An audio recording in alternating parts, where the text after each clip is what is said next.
السلام علیکم ورحمۃ اللہ وبرکاتہ۔ الحمدللہ وحدہ والصلاۃ والسلام علی من لا نبی بعدہ۔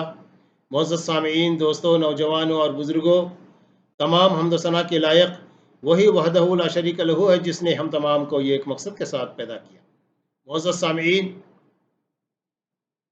جن لوگوں کا کسی نہ کسی حوالے سے دین سے کوئی تعلق یا واسطہ ہے، ان میں سے بیشتر وہ لوگ ہیں جو لفظ سنت کے غلط تصور کی وجہ سے اس غلط فہمی کا شکار ہے کہ بس یہ ایک عام سی سنت ہے جس پر عمل نہ کرنے میں کوئی حرج نہیں ہے، جیسا کہ بعض دوسری سنتوں پر عمل کرنے میں کوئی حرج نہیں۔ اس لیے ضروری معلوم ہوتا ہے کہ پہلے یہاں لفظ سنت کی وضاحت کر دی جائے۔ معزز سامعین،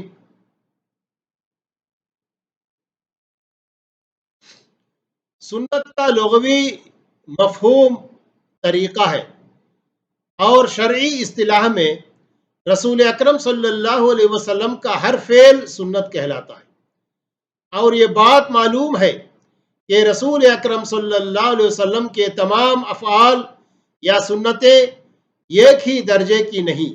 مثلا مسواک کرنا رسول اکرم صلی اللہ علیہ وسلم کی سنت ہے، لیکن اس سنت پر عمل کرنے والے کے لیے اجر و ثواب ہے، نہ کرنے والے پر گناہ نہیں ہے۔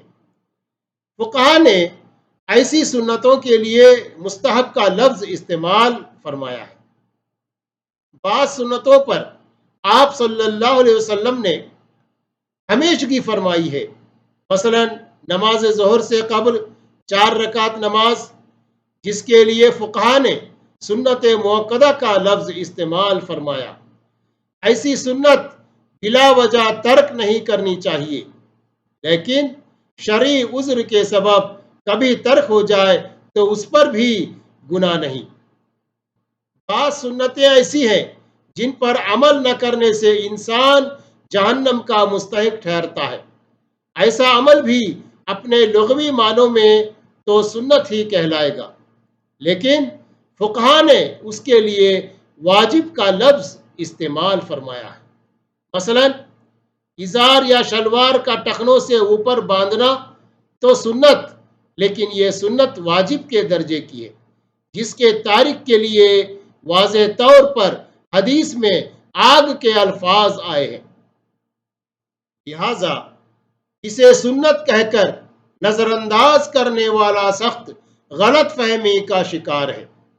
بالکل ایسا ہی معاملہ داڑھی کا ہے۔ داڑھی بلا شبہ اپنے لغوی مفہوم کے اعتبار سے سنت ہی ہے، لیکن رسول اکرم صلی اللہ علیہ وسلم نے احادیث مبارکہ میں جن الفاظ کے ساتھ اس کی تاکید فرمائی ہے، اس وجہ سے اہل علم کے نزدیک یہ سنت واجب کے درجے کی ہے، اور یہ بات واضح ہے کہ واجب کا تارک کبیرہ گناہ کا مرتکب ہے، جس کے لیے جہنم کی سزا ہے جب تک اللہ چاہے۔ لفظ سنت کی اس وضاحت کے بعد ہم داڑھی کے بارے میں رسول اکرم صلی اللہ علیہ وسلم کے ارشادات پیش کر رہے ہیں، جن سے واضح ہو جائے گا کہ یہ سنت بھی وجوب کے درجے کی ہے۔ آپ صلی اللہ علیہ وسلم نے فرمایا، مونچھیں کتراؤ اور داڑھی بڑھاؤ، اور اہل کتاب یہود و نصارہ کی مخالفت کرو۔ احمد۔ حدیث شریف سے یہ بات واضح ہے کہ داڑھی منڈوانا اور مونچھیں رکھنا یہودیوں اور عیسائیوں کا فعل ہے، اور ایسا کرنے والا یہودیوں اور عیسائیوں سے اس فعل میں مشابہت اختیار کرے گا۔ قرآن مجید میں اللہ تعالیٰ نے یہودیوں کو لعنت زدہ قوم قرار دیا ہے، جس کا مطلب یہ ہے کہ داڑھی منڈوانے والے کے لیے اگرچہ رسول اکرم صلی اللہ علیہ وسلم نے براہ راست ملعون کے لفظ ادا نہیں فرمائے، لیکن بالواسطہ طور پر یہودیوں سے مشابہت کی وجہ سے وہ بھی لعنت زدہ لوگوں میں شامل ہو جائے گا۔ اہل علم کے نزدیک ایسا عمل جس کی وجہ سے آدمی لعنت زدہ قرار پائے وہ کبیرہ گناہ ہے۔ لہذا ہماری ناقص رائے میں مذکورہ بالا حدیث کی روح سے داڑھی منڈوانا کبیرہ گناہ قرار پائے گا۔ دوسری حدیث میں خالف المشرکین اور خالف المجوس کے الفاظ بھی ہیں، یعنی داڑھی رکھو اور مشرکین اور آتش پرستوں کی مخالفت کرو۔ داڑھی منڈوانے کو یہود و مشرکین اور آتش پرستوں کا عمل قرار دینا ہی اس گناہ کی سنگینی کا واضح کر رہا ہے۔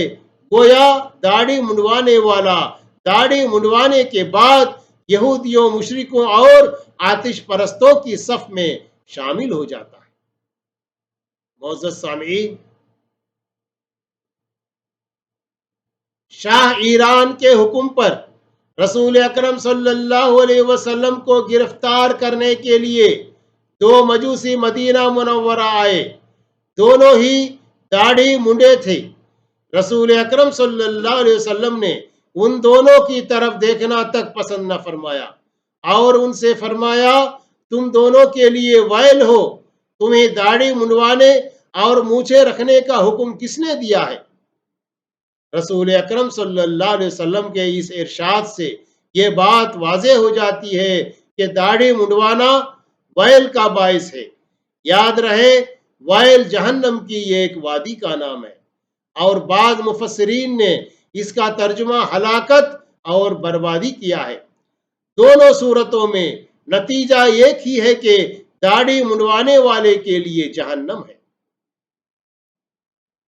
معزز سامعین، رسول اکرم صلی اللہ علیہ وسلم کے مذکورہ بالا ارشادات سے یہ بات واضح ہو رہی ہے کہ داڑھی رکھنا اگرچہ لغوی معنوں میں سنت رسول اکرم صلی اللہ علیہ وسلم کا طریقہ ہے، لیکن اس سنت کا درجہ وجوب کا ہے، جس کا تارک کبیرہ گناہ کا مرتکب اور ویل کا مستحق ہے۔ داڑھی کے بارے میں دوسری غلط فہمی یہ ہے کہ داڑھی رکھنے کے بعد اسے چھوٹا کرنا یا کم از کم دائیں بائیں اور طول سے غیر ہموار بالوں کو ہموار کرنا جائز ہے۔ اس غلط فہمی کا باعث ترمذی شریف کی ایک حدیث ہے جس کے الفاظ یہ ہیں، رسول اکرم صلی اللہ علیہ وسلم لمبائی اور چوڑائی سے اپنی داڑھی کے بال کاٹتے تھے۔ ترمذی۔ اس حدیث کو امام ترمذی رحمہ اللہ نے خود غریب لکھنے کے بعد امام بخاری رحمہ اللہ کے یہ الفاظ نقل فرمائے ہیں کہ اس حدیث کی کوئی اصل نہیں۔ شیخ ناصر الدین البانی رحمہ اللہ نے اس حدیث کو موضوع کہا ہے، لہٰذا اس حدیث سے داڑھی چھوٹی کرنے کا استدلال درست نہیں۔ حدیث کے بعض کتب میں عبداللہ بن عمر کے بارے میں یہ بات لکھی ہے کہ عبداللہ رضی اللہ عنہما حج یا عمرے کے موقع پر جب اپنے سر کے بال منڈواتے تو اپنی مونچھوں اور داڑھی سے بھی بال لیتے۔ بخاری، مسلم، موطا امام مالک وغیرہ۔ بلا شبہ عبداللہ بن عمر رضی اللہ عنہما کا شمار جلیل القدر صحابہ کرام رضی اللہ عنہم میں ہوتا ہے، لیکن اگر کسی صحابی کا قول یا فعل رسول اکرم صلی اللہ علیہ وسلم کی حدیث مبارکہ یا سنت مطہرہ سے متعارض ہوگا تو رسول اکرم صلی اللہ علیہ وسلم کی حدیث یا سنت پر عمل کیا جائے گا اور صحابی کے قول اور فعل کو ترک کیا جائے گا۔ اللہ تعالیٰ نے ہمیں اسی بات کا حکم دیا ہے، وَمَا آتَاكُمُ الرَّسُولُ فَخُذُوهُ، یعنی اللہ کا رسول تمہیں جو کچھ دے وہ لے لو۔ سورہ حشر آیت نمبر 7۔